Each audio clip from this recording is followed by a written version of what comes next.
Hello and welcome. My name is Raj Persaud and I'm a consultant psychiatrist based in private practice in central London in Harley Street. And I'm delighted to be joined today by Eleanor, who is a general practitioner and who has a very interesting, fascinating, gripping, informative and slightly frightening or very frightening story to tell about a series of incidents that have occurred to her recently. And some people might refer to this as her experience of being stalked or being the victim of stalking or harassment. But you make your own mind up as you hear her very interesting story. So Eleanor, this kind of begins back in around 2007. You're a general practitioner, and there's a particular patient who we shall refer to by the initials RK that you see fairly regularly. He goes away abroad to a holiday home and then comes back every few months. And then something happens in terms of some new symptoms he develops. Tell us a bit about what happens.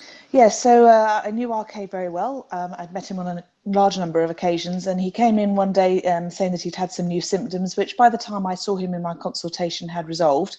So I checked him over, reassured him that all seemed fine, and wished him a good holiday, and also tried to sort of make him feel that actually, considering the medical issues that he was doing extremely well, and I was very happy with his progress, and that she should go and have a good holiday, relax, and I would see him when he got back as usual. So he went away for 2 to 3 months, and on his return, the practice received a complaint letter from RK stating that I'd made him feel that I had far more important patients to worry about, and that he was wasting my time, and also that I'd sworn at him in the consultation. So what happened next in terms of how this complaint was processed? So what we do is the patient was contacted by the practice manager and asked to come in and have a chat, both with me and one of the partners from the practice, just to try and work out what he'd felt I said. Was there a misunderstanding? What was sort of going on? So we arranged for him to come in, and the three of us sat down and we went through his concerns. Obviously, I explained quite clearly that that was not what I'd said, or certainly wasn't the intention behind what I'd said, and reassured him that actually I was trying to make him feel better about things, and so that he wouldn't worry when he went on holiday. And also I definitely denied the fact that I had sworn at him. I never swear at people generally, let alone in my consultation room. He seems to have a memory of this, but I reputed it and said it was not the case. But anyway, it was all very civilized, it was all very calm, and he seemed to accept my explanation. And of course, I apologized for any distress that I had unknowingly caused. And at the end of it, the partner who was in with me said, "How do you wish to progress?" to RK. And he said that he did actually want to carry on seeing me as his doctor. We felt really that probably the trust had broken down on both sides a little bit. When a complaint comes in, you really feel that the doctor-patient relationship is tainted, and for his sake and my sake, that we were able to carry on looking after him correctly, he needed to carry on seeing a different GP. So he wasn't particularly happy about that, but he did accept it, and from then on he carried on seeing a different GP in the practice. Not long after that, he sent me a card apologising actually for upsetting me, saying that I was a very kind and forgiving person. And as far as I was concerned, that was the end of that. But apparently when he was consulting with the other doctor now, he made some comments about how this experience continued to linger with him. Yes, he said he was getting sort of flashbacks, and he couldn't get a picture of me and him in my consultation room out of his mind. Me saying these things that he alleged I said, that it was keeping him awake at night, that it was bothering him. He couldn't get it out of his mind. And he was offered some help or some counselling to try and work out where this was going, but declined.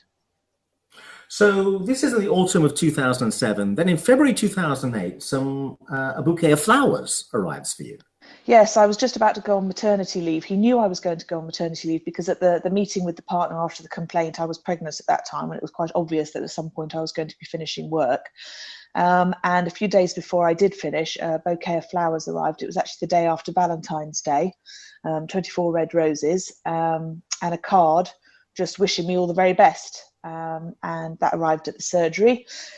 Was slightly inappropriate, I felt at the time, because obviously we'd had this issue and he hadn't seen me for quite a number of months.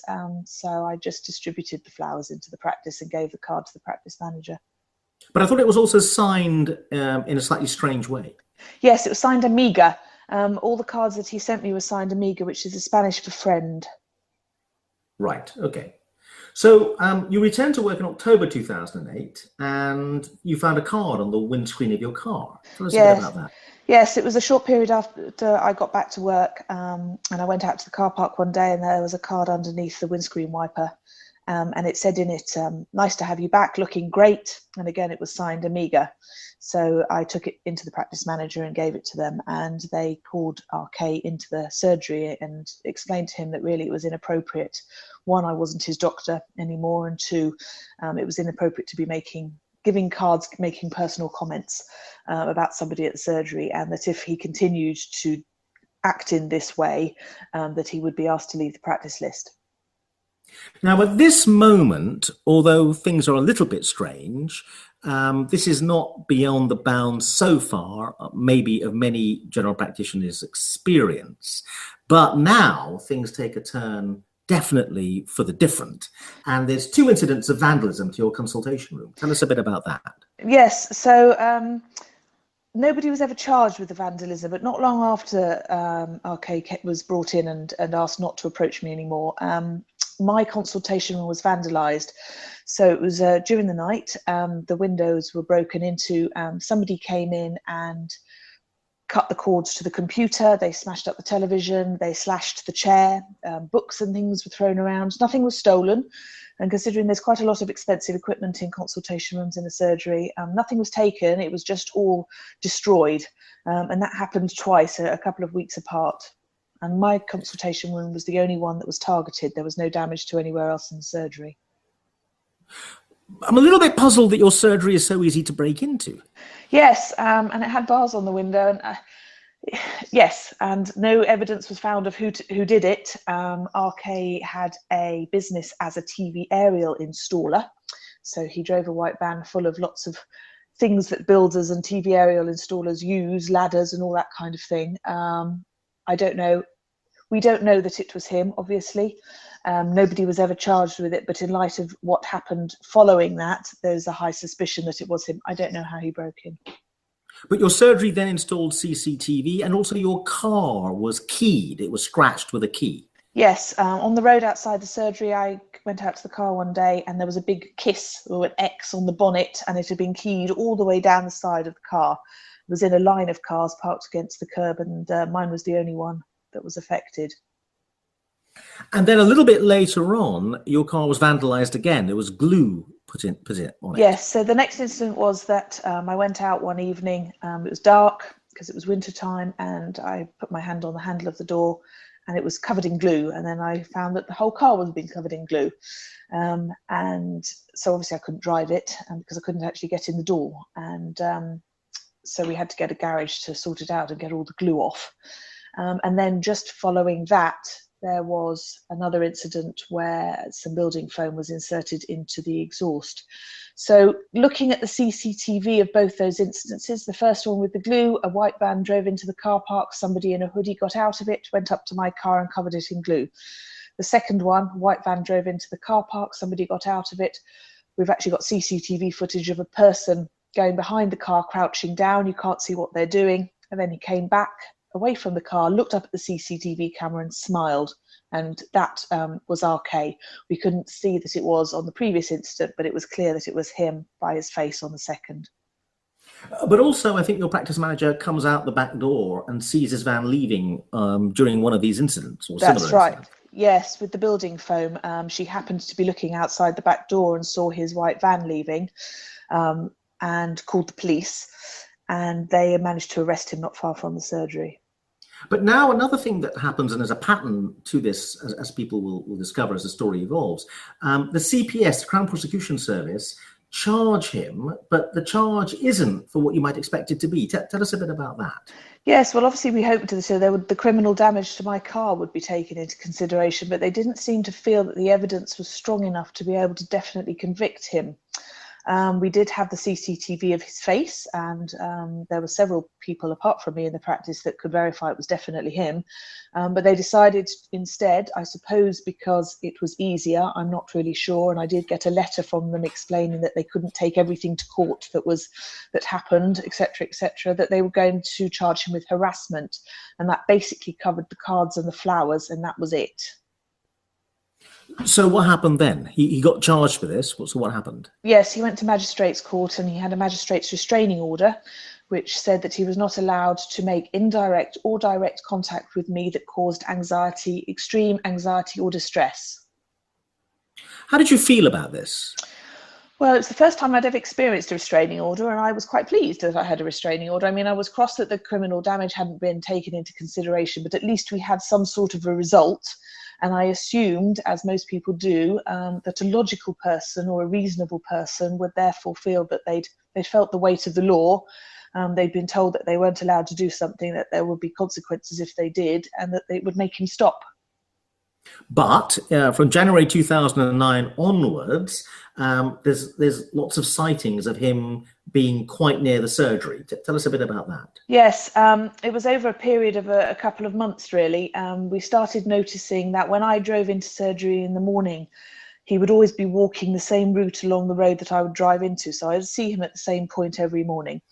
Then he started sitting in his van in the supermarket car park that is directly opposite the surgery, and he would sit there for hours and hours just watching, had a good view of the front of the surgery and also the car park to see me coming and going. He would never sit there ever, and he was never seen around the surgery on the days that I didn't work. There were occasions where I'd go out on visits, he'd drive out of the car park and follow me, and also he would park in lay-bys on my way home on a dual carriageway, and as soon as I went past, he would again pull out and follow me. We talked to the police about it, we informed them, but really the restraining order was so woolly, the words indirect or direct contact, you could class that as anything. Nobody actually really knew what that meant in reality. And so the police at that point didn't feel that there was enough evidence to be able to take this to the CPS and to progress it. So what the surgery and I did, we took it upon ourselves to try and gather evidence. We had a logbook. All the receptionists who sat at the front of windows of the surgery would log every time that they saw him appear, what he was doing, patterns of behaviour, what sort of time of day it would happen, just to try and get enough evidence to be able to prove a pattern of behaviour that was abnormal. So he would walk up and down and up and down and round around the surgery, or he'd sit in his van outside and he'd follow. And we had ended up with over 100 logs over the period probably of about 4 to 6 weeks. My husband also arrived home one day to find a man standing outside the house on the opposite side of the road watching. He'd not met RK before, so he didn't actually know what RK looked like. So he rang me up and he said, "There's this man standing there and this is what he looks like." It was a very accurate description. So I said, "Yes, that's him." My husband had just picked up my baby daughter from nursery, so they did get in the car and try and find where he'd gone. But obviously when you've got a small child in the car, you can't really approach somebody or confront them, even if you wanted to, or even if it would be a sensible idea, which it wouldn't have been. And we did find on that day when he went into the house that there were a lot of leaflets that had been posted through our front door, and eventually they were fingerprinted and found to be RK.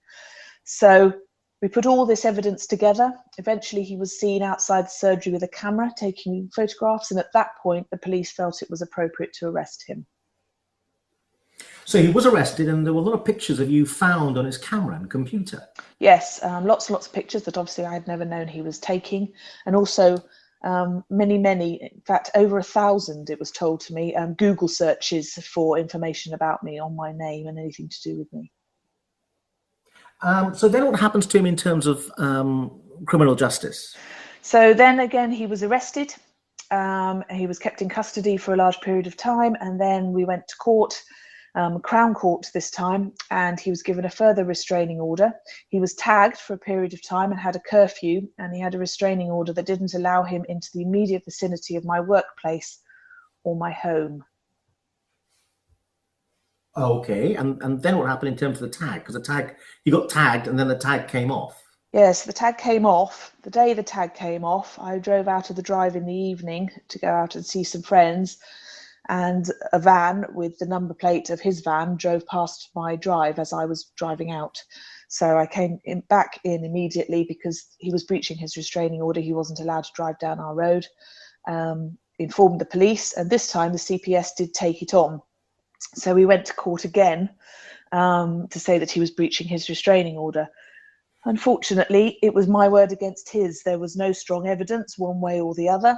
His wife and his daughter stood in court and gave alibis, although his wife and his daughter all gave 3 different stories of what he was doing that night. But there was not enough definite evidence, unfortunately, to prove that he was there. So he was found not guilty. Okay. Then the period of time follows where there's multiple incidents of vandalism to the surgery.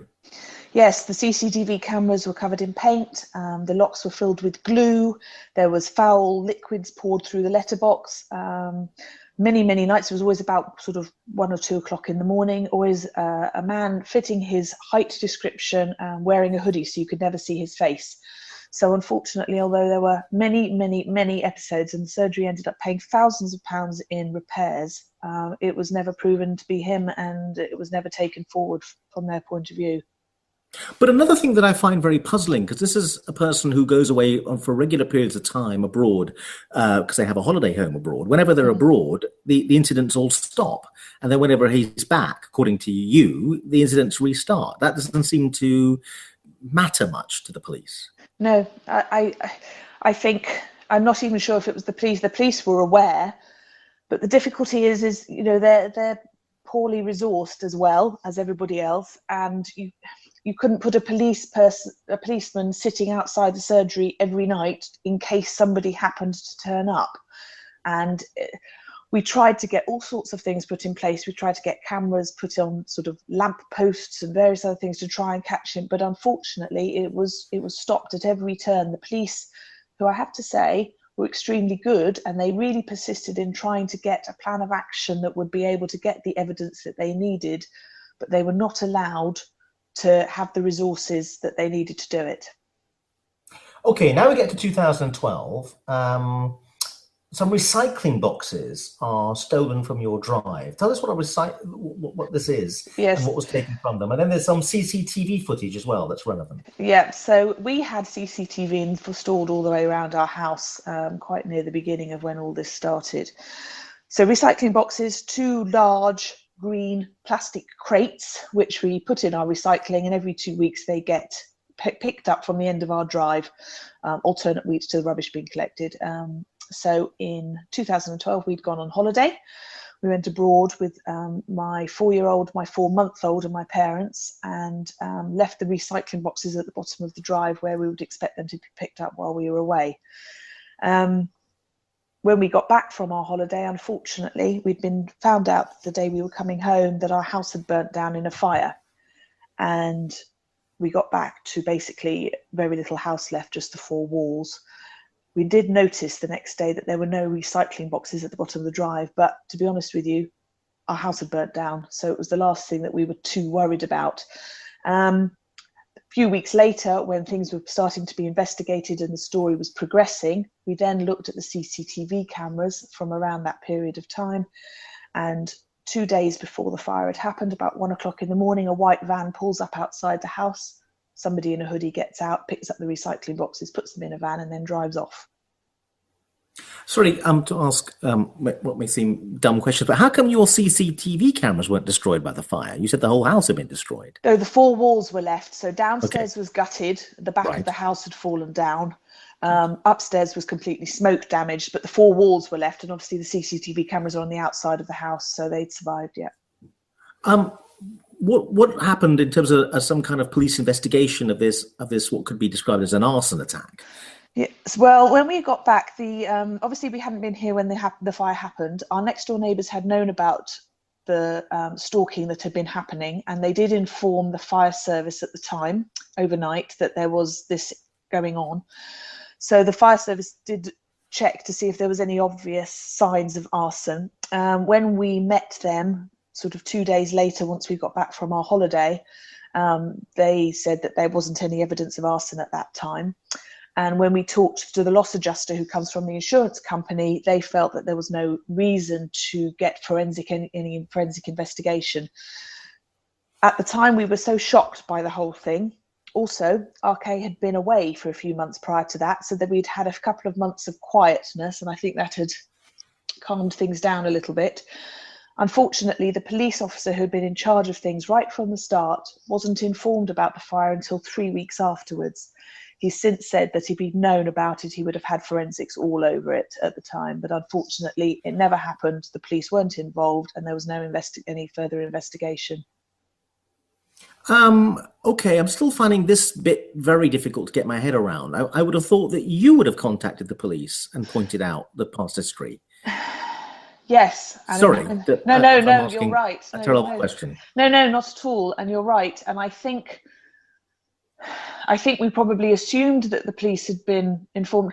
It's such a traumatic thing to come back and find the house burnt down. At that point, what RK had been doing was small, I suppose you call them small, yes, persistent, but small, non-violent, non-sort of threatening, I suppose, in a way. When you look at them individually, when you look at the pattern of behaviour, it's threatening. But when you look at actually what he was doing, it didn't seem to tie up with somebody who would burn a house down. And I think we were just so keen on trying to find where we were going to live. We had 2 small children. The fire service had said there wasn't any obvious evidence of arson. I think we assumed the police knew about it, and we just let it go, I guess. But yes, in hindsight, it was a very foolish decision. Okay, but then now this was in June, the middle of June. We get to July, and the car tires of your car are slashed when you're attending a nursery ceremony. That's correct. Yes. Tell us a bit about that. Yes, so we had an invitation. My daughter was finishing nursery. She was going to school that September, and at the end of nursery, they have a sort of a party or celebration, I guess, that they finish as nursery. So we'd had a letter to invite us to this celebration, and it was at a different nursery. We went to attend it. We came out, and my car tyre was slashed. There was a lot of cars there. No other tyres were slashed whatsoever. It was odd because it was a place that we had never been. There was we had no attachment to it. It was somewhere we'd never been before. So again, we thought this is very strange.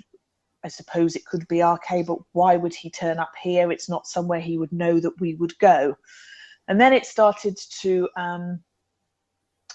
dawn on me when a couple of weeks following that, I got a call from a friend who said, I've had this very strange call from a man who says that he's your accountant and he's trying to find you and Kevin because he doesn't have your address details since the fire. And he's trying to find you, and he wanted my friend to give him details of where we were. All very odd. She hadn't given me any details, thank goodness. And I started to think about it. And I realised that her name and phone number was written on a slip of paper in the car where the tyre was slashed. So if you were looking in the window of the car while slashing a tyre, you would be able to see her name and her phone number. My accountant's details were on a letter that I'd received from him that I'd put in the recycling box. The invitation to the nursery ceremony was on a piece of paper that I put in the recycling box prior to going on holiday. So all the information that had been used to make the call and to find out where we were was all in those recycling boxes. So then it started to make sense that whoever had stolen the recycling boxes was then using the information from that to find out where we were, had gone to the nursery ceremony, slashed the tyres, seen my friend's details, called her using my accountant's details from a letter to try and find out where we are.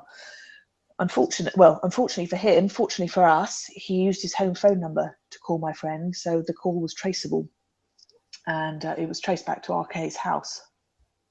And also your husband at this stage, or a very short while later, a day or two later, sees him on your road and follows him. And I think your husband takes some photos of him? Yes, we saw him on the roundabout and coming down our road, and he was managed to take some photographs. It just puts the van in a certain place at a certain time, and the roundabout near our house has a travel lodge on it and also a number of large buildings who have CCTV. so the picture on my husband's phone could be corroborated with the CCTV evidence from these buildings. So it was that we were able to start to get some evidence that he was breaching his restraining order. So we went to the police and we put all of this to them. And we said, this is all very odd, but this is what we think is happening. He's now started to breach his restraining order. And then they, without us knowing, actually, I think that they felt that it was probably best that we didn't know, they started to sort of trail him as well and found that he was driving up and down our road. And they eventually came up with 7 or 8 breaches of restraining order, the 1 or 2 by my husband, but also quite a number where they had followed him down our road as well. And the next incident was that the builders who were destroying or clearing out the inside of our property came in one day to find that the water pipe on the ground floor had been cut, so the ground floor was flooded, and also that somebody had been trying to turn the gas on the outside tap. Luckily it had been all turned off at the mains, so it wasn't leaking gas everywhere, but it could have been incredibly dangerous had it been when a builder had turned up, lit up a cigarette. The whole place could have gone up. When that happened, we again called the police. They felt that the threat was high, if it was RK indeed that did these things, and they arrested him outside our house driving down our road. They also find another piece of evidence of a piece of paper handwritten with lots of details that suggest all the previous incidents have been down to him, or most of them. Yes, it was a list. It was handwritten, and it had my accountant's details written on it. It had the nursery ceremony date and place. It had my friend's name and phone number, and at the bottom of the list was the date of the fire. Okay, so he gets remanded in custody, and his house gets searched and things get found. Again, it was computer evidence. Again, he'd been Googling me an awful lot. Some recycling boxes with Cheltenham County Council on it were found in a lockup belonging to him. And yes, those things were found. I'm trying to remember what else was found. There was also a chat room forum discussion that he entered and asked a particularly ominous question. Yes, he'd been on chat rooms and been asking the question, how long after somebody disappears are they classified as being dead? Right, so then you got a recommendation from the police, is that right? Yes, well, we were involved with the CPS and the police at that point. I'd been meeting up with some of the CPS lawyers because at that point they decided to go ahead with charging him for the breaches of restraining order and some of the criminal damage. And at that point, they felt that they needed to advise that we needed to think very seriously about my changing my name, coming off the General Medical Council register, and also not coming back to our house when it had been rebuilt and moving elsewhere. But I find that advice astonishing. I mean, why is it that you're meant to completely change your life? I mean, if you were to come off the General Medical Council register, are they suggesting that you stop practicing as a doctor and you have to change your name and move address? I find that astonishing advice. Yes, and you know, we were very much of the opinion, well, why should we at the time? But I think it wasn't a, yes, you have to do this. It was a, look, things are escalating. I think they weren't sure at that point what sort of outcome they were going to get in court. It was just at the sort of time that stalking was starting to be made a law, but really prior to that it had just been harassment.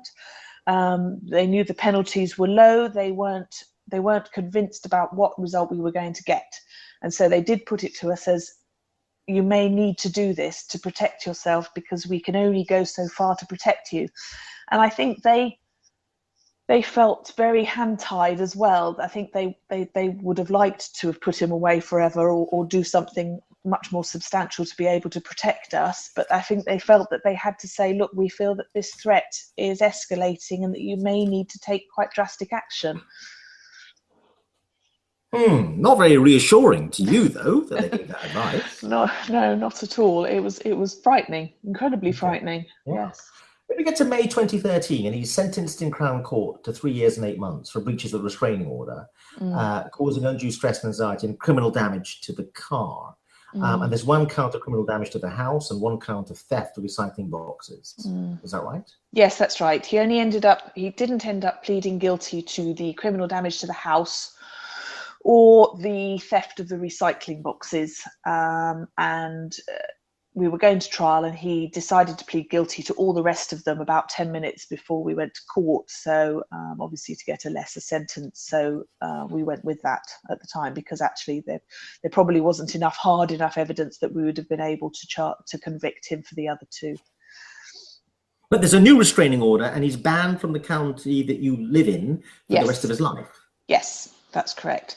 Okay. His defence also said at that trial then that he needed to have a proper psychiatric assessment, and the plan was therefore that he would go as an inpatient to the local psychiatric unit at the hospital, and he'd be kept there for as long as necessary. It was rather open-ended. It was, well, if he stays there until he's, in inverted commas, treated, and then goes to finish his sentence in prison, or they keep him for as long. If he's not able to be treated, again, they send him to prison. It was very woolly. It wasn't very clear. We had hoped that if he wasn't able to be treated, then potentially they could keep him under the Mental Health Act because of the threat that he posed.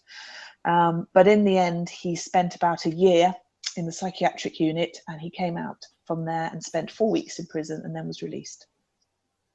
Now, he's had several psychiatric assessments, you think, but the other thing that I'm finding very puzzling about your case is that none of the psychiatrists who are meant to be assessing him seem to have talked to you about what your experience was, and I find that very odd. Yes, I think the first few psychiatric assessments he'd had were by an on-call psychiatrist associated with the police when he was arrested, to assess whether he was capable of standing in court and pleading guilty or not guilty. It was a very basic assessment. Is this person logical or sane enough, I suppose, to be able to plead guilty or not guilty?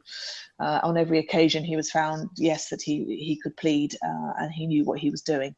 So those are the only assessments he'd had previously. But yes, during the whole year that he was in the psychiatric unit, I was never approached or never given any details about what treatment, if any, he had, or anything that he'd said about me, or any of the details of his case at all.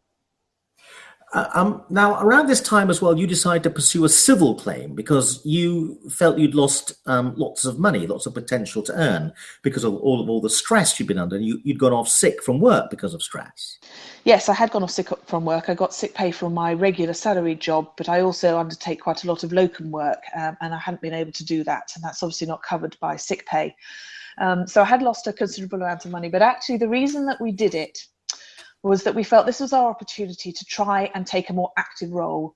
For the whole number of years prior to that, we had been waiting for him to act, and then we had to react to it. It's a very unsettling feeling. It makes you feel very out of control, and it gives the perpetrator the power. And obviously that's part of what he wanted. So we felt that this was our opportunity to try and do everything that we could so that when he got out, he wouldn't reoffend. And one of the ideas that we had was if we took him to civil court, we could get a civil injunction that was equal to the restraining order. And therefore, if he did reoffend, we could not only take him back to criminal court, but we could also take him to civil court. And that's much more based on balance of probability rather than definitive evidence, so that there will be more chance of potentially punishing him for reoffending in civil court. So it was to try and give us as many tools as we possibly could to, one, to prevent him reoffending, and two, to get him back in prison if he did reoffend once he came out. And three, to have some impact on his family, because up until now, his family had felt that I was victimizing him, that the police were victimizing him, that he was a pillar of the community and he'd done nothing wrong. And we were hoping that by trying to involve his family a bit more, by taking them to civil court, they might step in and try and prevent him behaving in this way as well. So what happened? Well, we went to civil court. It took quite a long time because these things do, and they send lots of letters and they try and encourage the person that you're suing to get solicitor and get advice, and then it can be all settled out of court and sorted out like that. But he refused to engage at any point. So when we went to civil court, which was actually probably about a year, 18 months later, I think, by the dates, when he went to prison the following time. That wasn't while he was in prison or the psychiatric unit this time. It actually happened the next time the civil judge said that he had caused undue mental stress, that on balance of probability, he had caused the house fire by the evidence that he had in front of him, and so that he was forced to pay charges and also compensation. Now, getting any of that is not the idea in the end. At the end of the day, we got an injunction against him. We can take him back to civil court if he reoffends at any point. From the money side of things, the solicitors handle it. I don't know that we'd ever see any money because obviously it depends on his assets, how much his wife has in conjunction with him, whether the house is in his name and her name, all of that kind of thing. But that at the end of the day is not the point. If we don't see any money, we don't see any money. That was never the intention, really. But the stress had been such that you felt close to believing that you would never work as a doctor again. Yes, and part of the civil case was I had to go and see a psychiatrist at that point to assess the mental damage, so as part of the civil case. And yes, I was off work at that point, and general practice is, you're very vulnerable. You sit in an office all by yourself, 30 to 40 people come in that door every single day. Any of them could come in, say anything, do anything, and you have it's your word against theirs. And the vulnerability of that situation became too much. I couldn't stop imagining, I suppose, the threat of somebody else coming in and behaving, not necessarily in the same way, but in a threatening behaviour towards me. And that I didn't really have the strength to cope with that. And also, it's very difficult to do general practice if you're not 100% there in the moment with the patient, which is what they deserve. They come into the surgery, they expect you to be able to be there 100%, and with this all going on in the background, it was actually extremely difficult to focus, as well as looking after a family, etc., etc. It became very difficult. So yes, I did have periods off work. Now it's around this time, we get to around December 2014. He'd remained in a bail hostel and had a day's leave to visit his wife in Bristol, but then he did something else. He came, it seems like, looking for you. Yes, so he had the year in the psychiatric unit. He came out and had 4 weeks in prison, and then he came out and went straight to a bail hostel on the south coast. He had a curfew, and he was fairly well monitored, closely monitored by the people there, and they did a very good job. And then he requested to have a day's leave to go and visit his wife, meet up with his wife in Bristol. And it appears that he hired a car and he drove into Gloucestershire. So he breached his restraining order, and he sent 2 letters, one to my workplace and one to my home. The one to my workplace was basically a rant threatening my family. So it said, I know where your children go to school. I know where your husband goes to work. We want you to leave Gloucestershire, go back to where you come from, various other quite unpleasant things. The letter he sent to my home address had 3 pieces of paper in it. The first one said "do," as in D-O-H. Second one said, I'm back. Sorry, it said, guess who's back. And the third one said, I'm back. And that was all that was in the envelope. I was actually in London that day. I was coming home on the coach, and I had a call from work to say, we've received this letter. It was going to be several hours before I got home. I rang my husband. He rang my work, suddenly realised that a letter had arrived for me at home that morning. I hadn't been there. He came home, took the letter to the police immediately without getting any other fingerprints on it. They managed to fingerprint it and find our case fingerprints on it. So he was arrested? Yes, he was arrested straight away after that. And this is around this time that your case begins to get some publicity? Yes, it did, because there was quite a lot of local publicity at the time, and when it came up to trial again, there started to be some national press coverage as well. They picked up on the story. And he was sentenced to how long?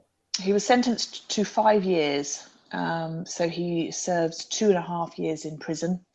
And potentially the rest of his sentence will be tagged. So he will be out of prison, but he will have a tag. But you're concerned about what happens when this sentence is over? Yes, because his pattern of behaviour is such that he has a delusional belief about me that we have had a relationship. He has alleged to people that my child is his. And he has also said that the more things he does to me, the more I will realise that I wish to be with him. Now, that belief system, as far as I'm aware, has not changed, and it's led him to reoffend every time he's finished any punishment that's been thrown at him previously. So any prison stay and restraining order, he has not obeyed any restraining order, and he has reoffended every time he's come out of prison.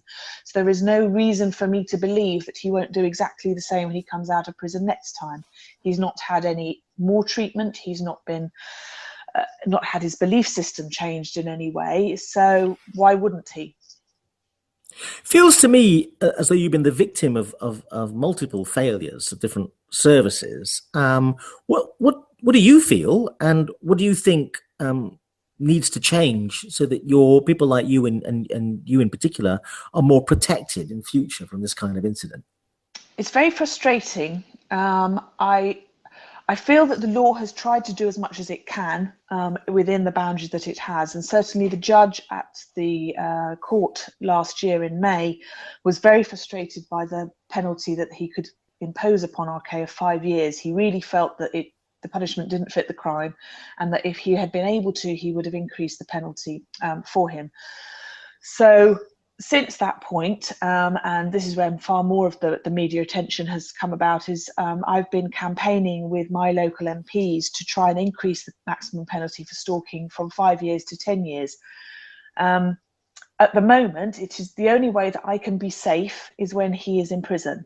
As soon as he comes out of prison, I will not be safe, and I will be looking over my shoulder again all the time and suffering the paranoia and anxiety that I've had in the past, which has been overwhelming at times. So at the moment, the only way I can keep me and my family safe is for keeping him in prison longer. Now, obviously, hopefully, at some point, there may be some guidelines about treatment or rehabilitation for these offenders. They're serial offenders, similar to sort of sex offenders, and we're also looking for a serial offender list for stalkers because their behaviour mimics this in some way. And for there to be a positive, they have to positively be trying to change when they come out of prison to prove that they're trying to stop their behaviour. So I'm involved in quite a lot of campaigns with this, just to try and feel that if he does reoffend when he comes out at the next year, that maybe we'll get 10 years for him instead of 5, and that something can be put into place while he's in prison to stop him behaving in this way. And hopefully that can be rolled out for other people as well, because I'm clearly not the only person in this position. I'm very fortunate that I have a lot of family support. I have a lot of friends support. I have my community behind me because of the job I do. And so I have a voice to speak about it. But a lot of women in my position are on their own. It's often relationship related. So they're single parents, and this is a relationship that's gone horribly wrong, and they're on their own. And I can't imagine how frightening and terrifying it must be for them. So I'm trying to do all of this work while I'm safe in order to make things a bit better in the future. What about the medical aspect? Doctors, statistically speaking, are more likely to be stalked than members of the general public. Is my understanding of the research literature. Is there a failing within the medical profession in terms of its ability to look after its members as well? I think the problem is I think it is common particularly for women patients to develop delusions of love, if that's what you want to call it, with a male GP. That seems to be much more common than the other way around.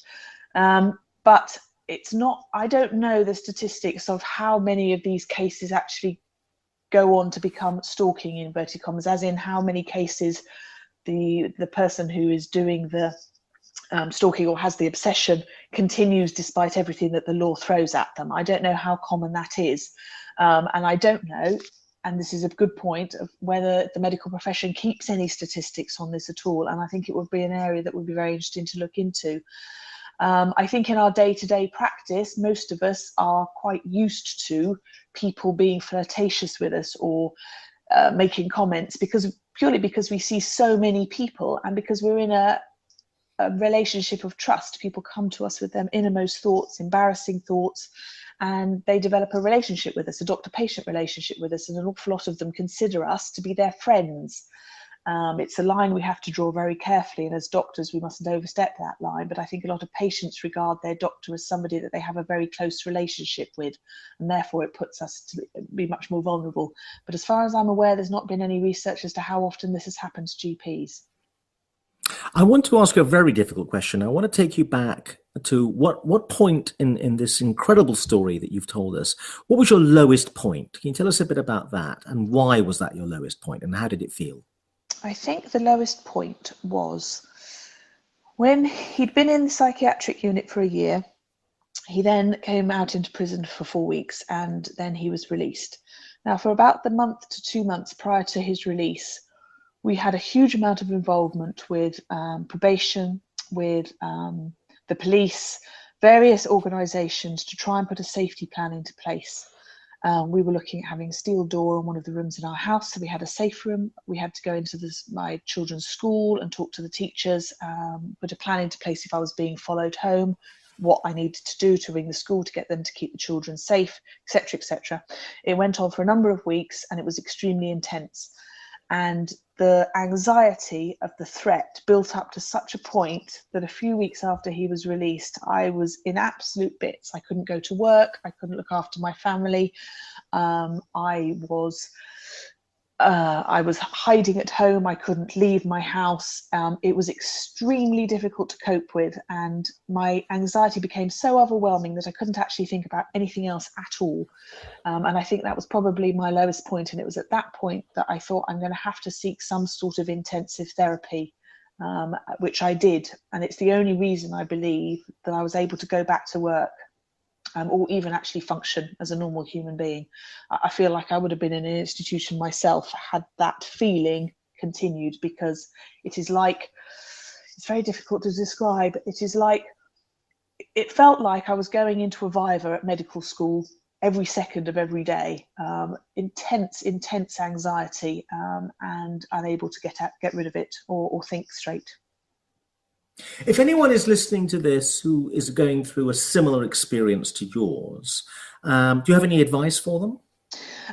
Yes, I think it's very easy for us to underestimate what somebody is doing to us. You think, well, they haven't assaulted me, they haven't come up to me with a knife, nobody's trying to kill me. And you start to think that what they're doing is very insignificant, but it's not. It's not. If this goes on for more than 2 weeks, somebody is trying to contact you or trying to behaving in an abnormal way to you, then this is very, very significant. And I think my advice is not to underestimate what they're doing. And if you're at all worried about people's behaviour, then you must be talking to the police. But also that there is a large number of charities that are really, really good at helping to advise, particularly Paladin, the National Stalking Advocacy Service, which helped me an awful lot. And they do make you realise that you're not on your own, and also tell you where to go next, who to contact, how to deal with it, how to keep yourself safe, and give you an awful lot more information. And there are lots of other charities as well. Absolutely. The Susie Lamplugh Trust is one that I have been linked with myself.